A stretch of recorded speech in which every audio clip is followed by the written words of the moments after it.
Hello दोस्तों, आज के इस वीडियो में हम SBI PSU म्यूचुअल फंड के बारे में रिव्यू करने वाले हैं। तो अगर आपने भी इस म्यूचुअल फंड में इन्वेस्टमेंट किया हुआ है या इन फ्यूचर इन्वेस्टमेंट करने वाले हो तो इस वीडियो को सबसे पहले ज़रूर देखिएगा। तो ये एक PSU म्यूचुअल फंड है, यानी कि ये इन्वेस्टरों के पैसे को PSU कंपनी में निवेश करता है। ये इसका मेन फंड ऑब्जेक्टिव है। अब हम इस म्यूचुअल फंड के पास्ट रिटर्न्स के बारे में जाने तो इसने 1 साल में 17.1% का रिटर्न्स, 3 साल में 16.2% का रिटर्न्स, 5 साल में 4.3% का रिटर्न्स और ऑल ओवर 6.6% का रिटर्न्स अपने इन्वेस्टरों को दिया हुआ है। इसने 3 साल में तो अपने कैटेगरी एवरेज को बीट किया हुआ है, पर 5 साल और 1 साल में अपने कैटेगरी एवरेज को बीट नहीं किया हुआ है। अब जब कभी भी आप किसी भी म्यूचुअल फंड में इन्वेस्टमेंट करने के बारे में सोचें, तब वो म्यूचुअल फंड अपने कैटेगरी एवरेज को हर साल बीट कर रहा है या नहीं, उसे ज़रूर चेक कर लीजिए। अगर वो म्यूचुअल फंड अपने कैटेगरी एवरेज को हर साल बीट कर रहा है तो वो मेरे हिसाब से एक अच्छा म्यूचुअल फंड माना जाएगा। और दूसरी बात, ये एक सेक्टर म्यूचुअल फंड है, यानी कि ये म्यूचुअल फंड इन्वेस्टरों के पैसे को किसी एक पर्टिकुलर सेक्टर में निवेश करता है। अब पर्टिकुलर सेक्टर में निवेश करने के कारण ये म्यूचुअल फंड काफ़ी ज़्यादा रिस्की म्यूचुअल फंड माना जाएगा। तो अगर आप एक रिस्क टेकिंग कैपेबिलिटी वाले पर्सन हो तभी इस म्यूचुअल फंड में इन्वेस्टमेंट करने के बारे में सोचिएगा। अब हम इस म्यूचुअल फंड के कुछ बेसिक डिटेल्स के बारे में जानें तो इसका एक्सपेंस रेशियो 1.45% है, जो मेरे हिसाब से काफ़ी ज़्यादा है। अब जिसे नहीं पता कि एक्सपेंस रेशियो किसे कहते हैं, तो जो एसेट मैनेजमेंट कंपनियां होती है वो हमारे ही पैसे को मैनेज करने के लिए हम ही से कुछ फीस चार्ज करती है और उसी फीस को वो एक्सपेंस रेशियो के तौर पर हमें बताती है। तो जितना ज़्यादा एक्सपेंस रेशियो होगा उतना ही कम इन्वेस्टरों को प्रॉफिट होगा। तो जब कभी भी आप किसी भी म्यूचुअल फंड को चुने तब एक्सपेंस रेशियो के क्राइटेरिया को जरूर ध्यान रखें। इस म्यूचुअल फंड का एग्जिट लोड 1% है। अगर आपने एक सर्टेन टाइम ऑफ पीरियड से पहले अपने निवेश किए पैसे को निकाल लिया तो आपको 1% का एग्जिट लोड चार्ज देना पड़ेगा।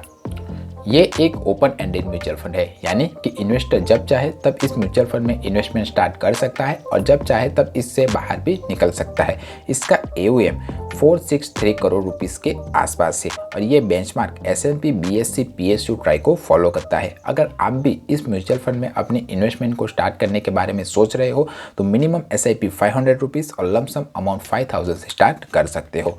एलोकेशन बाय सेक्टर हम देखें तो इसने इक्विटी में 95.12% इन्वेस्टरों के पैसे को निवेश किया हुआ है। अब इक्विटी यानी कि शेयर मार्केट के उतार चढ़ाव का इस म्यूचुअल फंड के ऊपर सीधा असर आपको देखने को जरूर मिलेगा। इसने लार्ज कैप में 62.96%, मिड कैप में 16.99%, स्मॉल कैप में 15.17% इन्वेस्टरों के पैसे को निवेश किया हुआ है। टॉप स्टॉक होल्डिंग कंपनियां देखें तो इसने SBI bank, power grid corporation, national thermal power corporation और भारतीय इलेक्ट्रॉनिक्स जैसी बड़ी PSU कंपनी में इन्वेस्टरों के पैसे को निवेश किया हुआ है। एलोकेशन बाय सेक्टर देखें तो इसने financial, energy and goods and mining sector में इन्वेस्टरों के पैसे को निवेश किया हुआ है। रिस्कोमीटर में आप देख ही सकते हो कि अगर आप इस म्यूचुअल फंड में अपनी इन्वेस्टमेंट को स्टार्ट करते हो तो इसमें निवेश करना काफ़ी हाई रहेगा। और ऐसा क्यों? क्योंकि ये एक सेक्टर म्यूचुअल फंड है और ये स्पेसिफिक सेक्टर में ही इन्वेस्टरों के पैसे को निवेश करता है, तो इसी के कारण इसमें इन्वेस्ट करना काफ़ी ज़्यादा हाई रिस्की माना जाएगा। इसका स्टैंडर्ड डेविएशन 22.91 है, जो अपने कैटेगरी एवरेज से थोड़ा ज़्यादा है। अब जिसे नहीं पता कि स्टैंडर्ड डेविएशन किसे कहते हैं, तो स्टैंडर्ड डेविएशन एक रेंजिंग फैक्टर है। जितना कम स्टैंडर्ड डेविएशन होगा उतना ही अच्छा, कम वॉलेटाइल और वेल परफॉर्मिंग म्यूचुअल फंड को माना जाएगा। तो जब कभी भी आप किसी भी म्यूचुअल फंड को चुने तब कम स्टैंडर्ड डेविएशन वाले म्यूचुअल फंड को चुनने की कोशिश कीजिए।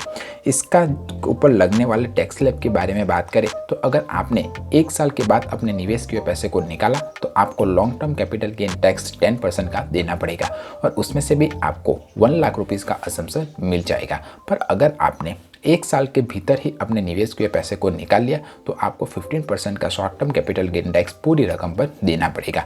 इसका फंड मैनेजर रिचर्ड डी डिसूसा है, जिसका बायोडेटा आप यहाँ पर देख ही सकते हो। अगर आपने भी इस म्यूचुअल फंड में इन्वेस्टमेंट किया हुआ है तो मुझे कमेंट करके बताइए कि ये म्यूचुअल फंड कैसा रिटर्न्स आपको लाकर दे रहा है। मेरे दूसरे व्यूअर्स को हेल्प हो जाएगी। अगर म्यूचुअल फंड या फाइनेंस से रिलेटेड और क्वेश्चन या क्वेरी हो तो आप मुझे कमेंट करके पूछ सकते हो या मुझे पर्सनली भी कॉल कर सकते हो। मिलते हैं अगले वीडियो में, तब तक के लिए बाय बाय।